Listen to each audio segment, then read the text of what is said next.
ପିଲାମାନେ ଆମେ ଆଜି ବିଜ୍ଞାନ ବହିର ପ୍ରଥମ ଅଧ୍ୟାୟର ପଦାର୍ଥ ବିଷୟରେ ପଢ଼ିବା। ପଦାର୍ଥ କହିଲେ କ'ଣ ବୁଝୁଛ ଜାଣିଛ? ହଁ, ମୁଁ କହିବି। ଗୋଟେ କାମ କରିବା, ଆମେ ଚାଲ ବାହାରକୁ ଯିବା। ବାହାରକୁ ଯାଇକି ଯାହା ଯାହା ଆମେ ଦେଖୁଛେ ସେଥିରୁ ସବୁ କିଛି କିଛି କିଛି କିଛି ସଂଗ୍ରହ କରିବା। ହଁ ହଁ, ଠିକ୍ ଅଛି। ହଁ, ଆଚ୍ଛା, ଯେଉଁ ପଦାର୍ଥ ଗୁଡ଼ାକ ତୁମେ ସବୁ ବାହାରୁ ଆଣିଲ, ଏଇ ଯେଉଁ ପଦାର୍ଥ ଗୁଡ଼ାକୁ ଗୋଟେ କାମ କରିବା। ଏଥିରୁ ଦେଖ କେତେକ ଅଛି ଯେଉଁଗୁଡ଼ାକ ତମେ ବା ଆମେ ଆମ ଭଳିଆ ଯେଉଁ ମଣିଷ ସବୁ ତିଆରି କରିଛନ୍ତି, ସେଗୁଡ଼ାକ ଅଲଗା କରିଦିଅ। ଆଉ ଯେଉଁଗୁଡ଼ାକ ଆମେ କରିନାହୁଁ ସେଗୁଡ଼ାକୁ ଟିକେ ଅଲଗା କରିଦିଅ ଏବଂ ଅଲଗା କରିକି ତୁମ ଖାତାରେ ସେଗୁଡ଼ାକ ଲେଖିଦିଅ ତା ନାଁ ଗୁଡ଼ାକ। ହଁ, ଲେଖିଲ ଲେଖିଲ ତ? ଆଚ୍ଛା, ହଁ, ଠିକ୍ ଅଛି ଠିକ୍ ଅଛି, ସେ ମୁଁ ପରେ ଦେଖିବି ସେଇଟା। ହଁ, ଆଚ୍ଛା, ତୁ କ'ଣ କ'ଣ ଲେଖିଲୁ ଟିକେ କହିଲ? ଆଚ୍ଛା, ବାଲି, କାଠି କୁଟା, ପଥର। ହଁ ହଁ, ଠିକ୍ ଅଛି। ହଁ ହଁ, ଠିକ୍ ଅଛି। ଆଉ ଆଚ୍ଛା, ହଁ, ଔଷଧ, ତାପରେ ଖାଦ୍ୟ ପାନୀୟ। ହଁ ହଁ, ଠିକ୍ ଅଛି ଠିକ୍ ଅଛି ଠିକ୍ ଅଛି। ତାହେଲେ ଏଇ ଯେଉଁ ତୁମେ ଯେଉଁ ଭାଗ ଭାଗ କରିକିରି ଯେଉଁ ଲେଖିଲ, ଏଥିରେ ଯେଉଁଟା ମଣିଷ କରିଛନ୍ତି ତିଆରି କରିଛନ୍ତି ତାହାକୁ ଆମେ କ'ଣ କହିବା ନା ଏଇଟା ହେଲା ମନୁଷ୍ୟକୃତ, ଆଉ ଯାହା ମଣିଷ ତିଆରି କରିନାହାନ୍ତି ସେଇଟା ହେଲା ପ୍ରାକୃତିକ। ତାହେଲେ ପଦାର୍ଥ କେତେ ପ୍ରକାରର ହେଲା? କେତେ ଭାଗରେ ବିଭକ୍ତ କରିପାରିବା? ନା ଦୁଇ ଭାଗରେ ବିଭକ୍ତ କରିବା। ଆଚ୍ଛା, ଠିକ୍ ଅଛି। କ'ଣ କ'ଣ? ହଁ, ପ୍ରାକୃତିକ ପଦାର୍ଥ ଆଉ ଗୋଟେ ମନୁଷ୍ୟକୃତ ପଦାର୍ଥ। ପ୍ରାକୃତିକ ପଦାର୍ଥ ଭିତରେ କ'ଣ କ'ଣ ଯାଉଛି? ତାହେଲେ ଶୁଣ, ତୁମେ ଯାହା ଯାହା ଲେଖିଛ ଆଣିଛ ସେଟା ତ ଅଛି, ତା ସହିତ ଦେଖ ଆମେ ପାଣି, ବାୟୁ, ମାଟି ଇତ୍ୟାଦି ଏଗୁଡ଼ାକ ସବୁ ମଧ୍ୟ ପ୍ରାକୃତିକ ପଦାର୍ଥ ଭିତରେ ଯାଉଛି। ଆଉ ମନୁଷ୍ୟକୃତ ପଦାର୍ଥ ଭିତରେ ତୁମେ ଯେଉଁ ଲେଖିଲ ଔଷଧ, ଯାନବାହନ, ଖାଦ୍ୟ ପାନୀୟ ଯାହା ଲେଖିଲ ସବୁ ଠିକ୍ ଅଛି। ମନୁଷ୍ୟକୃତ ଆମେ ଆହୁରି ତା ସହିତ ଯୋଡ଼ି ପାରିବା। ତୁମେ ଯେଉଁ ଖାତା, କଲମ, ପେନ୍, ପେନସିଲ୍ ଯେଉଁଗୁଡ଼ାକ ବ୍ୟବହାର କରୁଛ ସବୁଦିନ ସ୍କୁଲକୁ ଆସି, ସେଗୁଡ଼ାକ ସବୁ ଆମେ ମନୁଷ୍ୟକୃତ ଭିତରେ ମଧ୍ୟ ତାଲିକାଭୁକ୍ତ କରିପାରିବା। ତାହେଲେ ଯେଉଁ ପଦାର୍ଥ ଗୁଡ଼ାକ ଆମେ ତିଆରି କରୁଛୁ ସେଗୁଡ଼ାକ ମନୁଷ୍ୟକୃତ ପଦାର୍ଥ, ଆଉ ଯେଉଁଗୁଡ଼ାକ ଆମେ ତିଆରି କରିନାହୁଁ ସେଗୁଡ଼ାକ ପ୍ରାକୃତିକ ପଦାର୍ଥ ହେଲା। ଆଚ୍ଛା, ଠିକ୍ ଅଛି। ତାପରେ ଆମେ ଜାଣିବା ଏଇ ଯେଉଁ ପଦାର୍ଥ ଗୁଡ଼ାକ ଅଛି, ଏ ପଦାର୍ଥର ଅବସ୍ଥା। ପଦାର୍ଥର ଅବସ୍ଥା ମାନେ ଯେ ପଦାର୍ଥ କେଉଁ କେଉଁ ଅବସ୍ଥାରେ ରହିପାରେ। ହଁ ହଁ ହଁ, ଠିକ୍ ଅଛି। ହଁ, କଠିନ ତ? ହଁ, ଠିକ୍ ଅଛି ଠିକ୍ ଅଛି, ମୁଁ କହୁଛି ଶୁଣ। ତାହେଲେ ପଦାର୍ଥର ଯେଉଁ ଅବସ୍ଥା, ପ୍ରତ୍ୟେକ ପଦାର୍ଥର ତିନୋଟି ଅବସ୍ଥା ଅଛି। ତୁମେ ଯେଉଁ କହିଲ ଯେଉଁ କଠିନ ପଦାର୍ଥ ଗୋଟେ, ଖାଲି କଠିନ ନୁହଁ, ପ୍ରତ୍ୟେକ ପଦାର୍ଥର ତିନୋଟି ଅବସ୍ଥା ଅଛି। ଗୋଟିଏ ହେଲା କଠିନ ପଦାର୍ଥ, ତାର ଯେଉଁ ଗୋଟିଏ ଅବସ୍ଥା ହେଲା କଠିନ, ଆଉ ଗୋଟେ ହେଲା ତରଳ ଏବଂ ଅନ୍ୟଟି ଗ୍ୟାସୀୟ ଅବସ୍ଥା। ବୁଝିଲ ତ?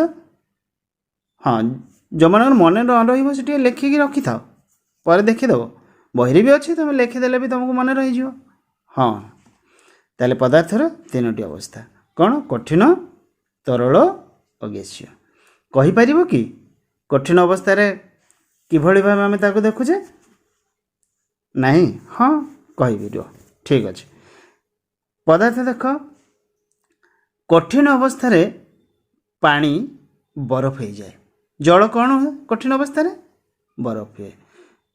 ତରଳ ଅବସ୍ଥାରେ ଜଳ ଏବଂ ଗ୍ୟାସୀୟ ଅବସ୍ଥାରେ ତାହା ବାଷ୍ପ ହୁଏ। ଏଇ ଯେଉଁ ତିନୋଟି ରୂପ, तीनोटी अवस्था कठिन तरल गैसीय प्रत्येक पदार्थ को ये तीनोटी अवस्था आम देखा एबे आसीबा सब पदार्थर तीनोटी अवस्था तो तुम जानिल हाँ एबे आसीबा ये जो पदार्थ गुड़िक ये पदार्थ कठिन किभଳି हुए तरल किभଳି हुए एवं गैसीय भी किभଳି हुए आम से गुड़ाक जानिबा देख यही सबू पदार्थर अवस्था उपर जानिबा गले हमको केते गुड़ाक कथा जानिबा को पड़िबो से गुड़ाक कौन केतोटी कथा मन रखा पड़ो से गुड़ाक कौन से गुड़ा है ये जो पदार्थर कठिन अवस्था किभଳି भाव आसे तरल अवस्था किभଳି भाव आसे गैसीय अवस्था किभଳି आसे जेमिति कठिन अवस्था तरल अवस्था को आसिया पई जो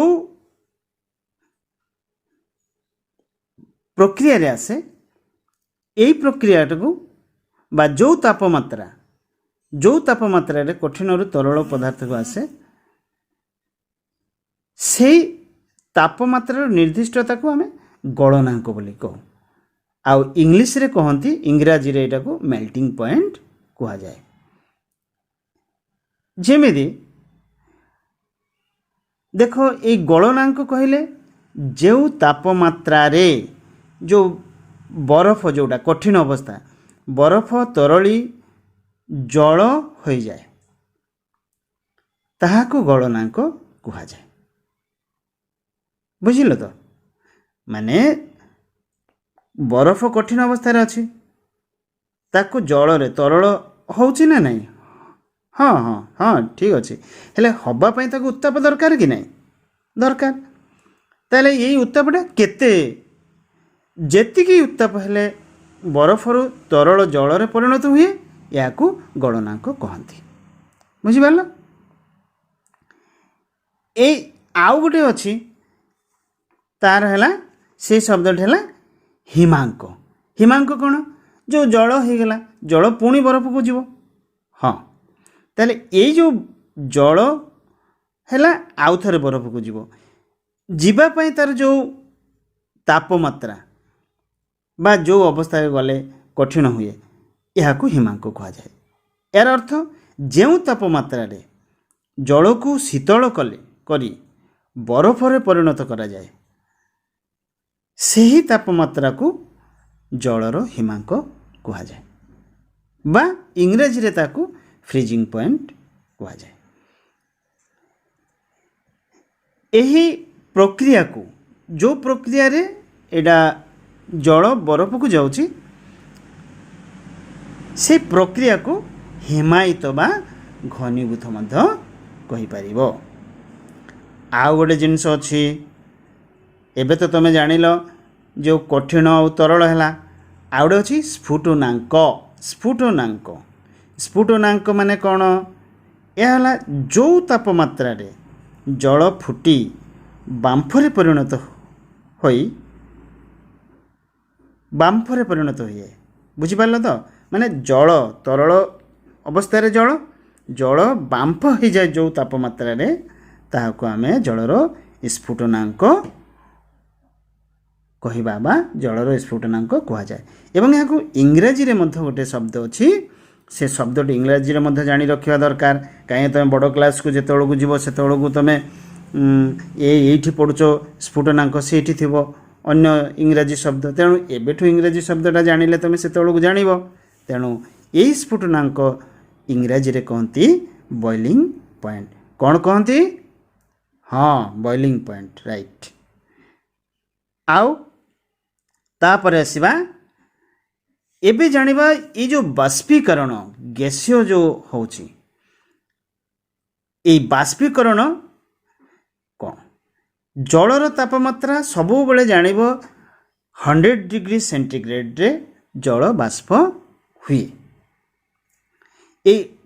100 डिग्री 100 डिग्री माने 100 डिग्री तापमात्रा जल बाष्परे परिणत हुए।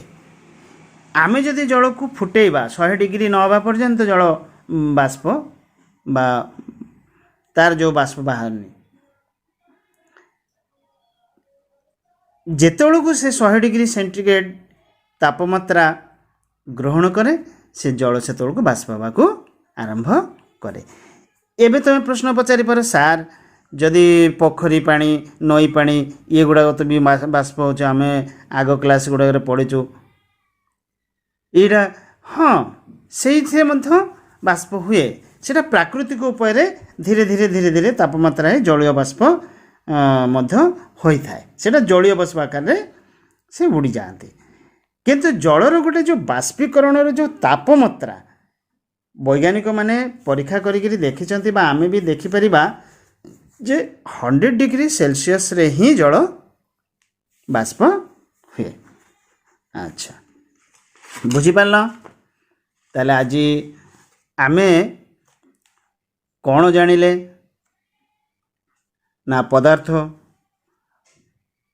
को जानिले पदार्थर केते प्रकार पदार्थ अच्छी केते भागरे विभक्त करा जाउची सेगुड़ा मध्य आमे जानिले पदार्थर अवस्था जानिले तार अवस्थार जो गलनांक तापरे स्फुटनांक एवं हिमांक एगुड़ा मध्य जानिले बाष्पीकरण केमिति हुए सेटा भी जानिले। वर्तमान तुम पाई गोटे काम 10टी मनुष्यकृत पदार्थ आउ 10टी प्राकृतिक पदार्थर नाम लिखिब लिखिकी मते व्हाट्सएप रे पठेब आउ गलनांक हिमांक आ स्फुटनांक यही 3टा को मुखस्थ करिके रखिब हैला। थैंक यू हाँ धन्यवाद।